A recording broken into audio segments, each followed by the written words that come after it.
Hi everyone, welcome to channel. నేను మీ anchor Saritha. ఈరోజు మనతో పాటు వాస్తు పండితులు, అస్ట్రాలజీ శ్రీ శివప్రసాద్ గురూజీ గారు ఉన్నారు. ఆయనతో మాట్లాడదాం. నమస్తే గురూజీ. ఆశీర్వచనం తల్లి. మరి ఈ నెల ఇంకా మే అయితే స్టార్ట్ అయిపోతుంది మనకి ఇంకో 2-3 రోజుల్లో. కాబట్టి ఈ నెల ఏ రాశి వరకు ఎలా ఉంది మనం ఒక్కొక్కటిగా మాట్లాడుకుందాం. ప్రధానంగా అంటే ఒకవేళ వాళ్ళకి ఆ రాశి నుంచి ఏమైనా ఇబ్బందులు ఉంటే తగు చర్యలు కూడా మీరు మాకు వివరించండి. తప్పకుండా. గురుగారు, తదుపరిగా వృశ్చికం రాశి వారికి ఎలా ఉంది ఈ నెల? వాళ్ళు తగిన చర్యలు ఏం తీసుకోవాలి? అలాగే వాళ్ళకి ఆస్తిపరంగా, ఆరోగ్యపరంగా ఎలా ఉంది? శ్రీ మహాగణాధిపతయ నమః. ఐం మహాసరస్వత్యే నమః. శ్రీ లలితాంబికాదేవియే నమః. వృశ్చిక రాశి వారికి ఈ మే మాసం అంతా కూడా ఎలా ఉంది అంటే మంచి సత్ఫలితాలు సాధిస్తారు అనే ఉన్నది.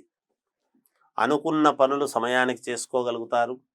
ఎప్పటి నుంచో వీళ్ళు ఆశయాలతో ఒకటి కావాలి అనుకునేటువంటి దానికి ఆ పని చేసుకోవడం జరుగుతుంది గాక, ఎక్కడికో వేరే చోటికి వెళ్ళాలి, స్వేచ్ఛాయుతమైనటువంటి జీవితం గడపాలి, ఒకరి మీద అజమాయిషి ఒకరి కింద ఉండటం మనకు సాధ్యము కాదు, మనకి ఇది వస్తే బాగుంటుంది అని ఏదైతే అనుకుంటున్నారో అది వీళ్లకు వచ్చేట్టుగా చేసుకొని అక్కడి నుంచి మనస్సుకు స్వేచ్ఛగా వీళ్ళు ముందుకు వెళ్ళడానికి కావాల్సినటువంటి నిర్ణయాలు తీసుకొని తీరుతారుగాక. తప్పకుండా కుటుంబములో చిన్నపాటి సమస్యలు అనేటువంటివి రావచ్చును. తద్వారా చిన్నపాటి గొడవలు అనేటువంటివి ఉండవచ్చునేమో. దాని వలన ఉంటే ఖచ్చితంగా ఉంటాయి అనడం లేదు, కానీ ఉండే అవకాశాలు ఉంటాయి అని మాత్రం తెలుసుకోవచ్చును. అంతేకాకుండా వీళ్ళల్లో ఉద్యోగాలు చేసుకునేటువంటి వాళ్లకు మంచి యోగవంతముగా ఉన్నది. కొత్తగా ఉద్యోగాలు కావాలి అని అనుకునేటువంటి వాళ్ళు ప్రయత్నాలు చేసుకోవచ్చును, ఇబ్బంది ఏమీ లేదు. వీళ్లకు చేసుకుంటూ ఉండేటువంటి వ్యాపారాలలో చిన్నపాటి లాభాలు అనేటువంటివి వస్తాయి. తర్వాత వ్యాపారాన్ని విస్తృతి ఎలా చేసుకోవాలి, ఏమిటి, ఇంకో 10 రూపాయలు ఎక్కువ కావాలంటే మనం ఏం చేయాలి అనేటువంటి భావనతో చర్చలు జరపటం అనేటువంటిది జరుగుతుంది గాక.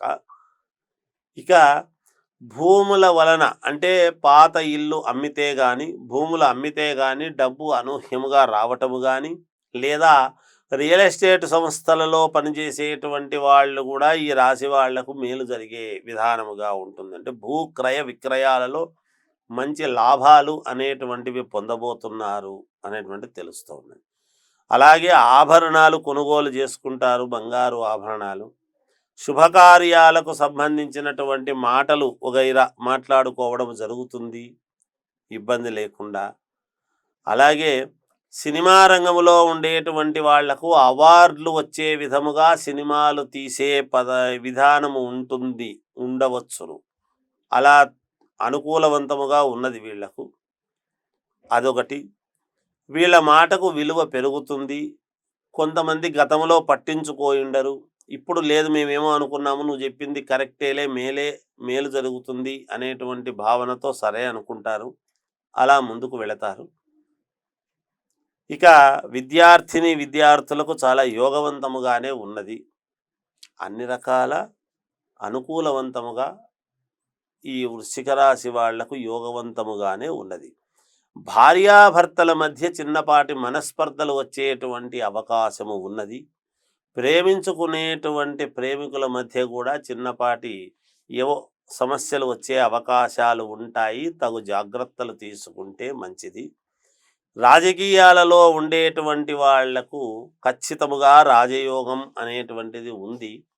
ఇంకా మెరుగైనటువంటి ఫలితాలు మేము సాధించాలి, మాకు మేలు జరగాలి అనుకునేటువంటి వాళ్లకు శ్రీ మహావిష్ణువును ఆరాధిస్తే మేలు జరుగుతుంది గాక. జయోస్తు. Thank you. జయోస్తు.